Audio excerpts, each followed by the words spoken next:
Hello बच्चों, let's read this question. The question says what are palindromes. तो इस question में पूछा गया है पैलिंड्रोम्स क्या होता है। तो सबसे पहले बात करेंगे की कॉन्सेप्ट की यहाँ पे।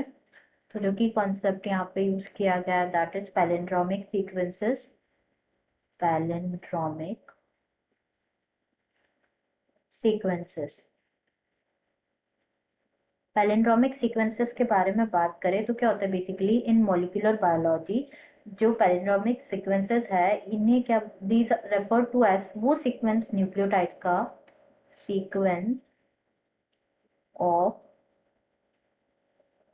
nucleotide in the DNA duplex और RNA, जहाँ पे जो सीक्वेंस होगा एक स्ट्रैंड का वो सेम होगा as the complementary sequence of the other strand जब उसको रीड करेंगे from the same direction on both strands. मतलब क्या होता है जैसे फॉर एग्जांपल अगर हम देखें तो see if the sequence of the DNA strand is GAA TTC from the direction like 5 dash to 3 dash, तो इसकी जो कॉम्प्लीमेंट्री सीक्वेंस होगी उसको भी अगर हम रीड करेंगे फ्रॉम 5 डैश टू 3 डैश तो वो सेम होगी एज दी अनदर वन। जैसे यहाँ पे इट विल बी CTTA जी। तो इसको जब हम रीड करेंगे फ्रॉम 5 डैश टू 3 डैश जैसे तो वो क्या होगी वो सेम होगी टू दी अनदर वन जैसे GAATTC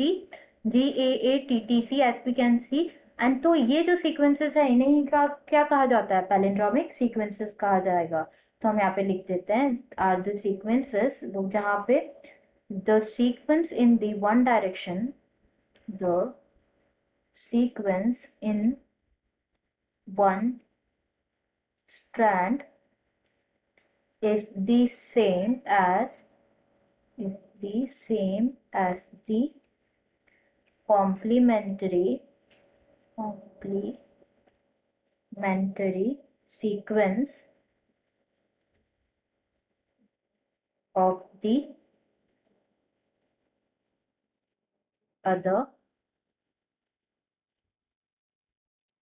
strand। जब हम उसको रीड करेंगे from the same direction on both ends, either उसको रीड करें हम 5 डैश टू 3 डैश या फिर रीड करें 3 डैश टू 5 डैश। जैसे हम इसको रीड करेंगे ना फ्रॉम 3 डैश टू 5 डैश तो इट विल बी CTTAAG।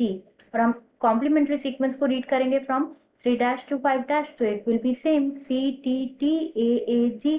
तो ये क्या है, these are the palindromic sequences. I hope you understood it well. Best of luck.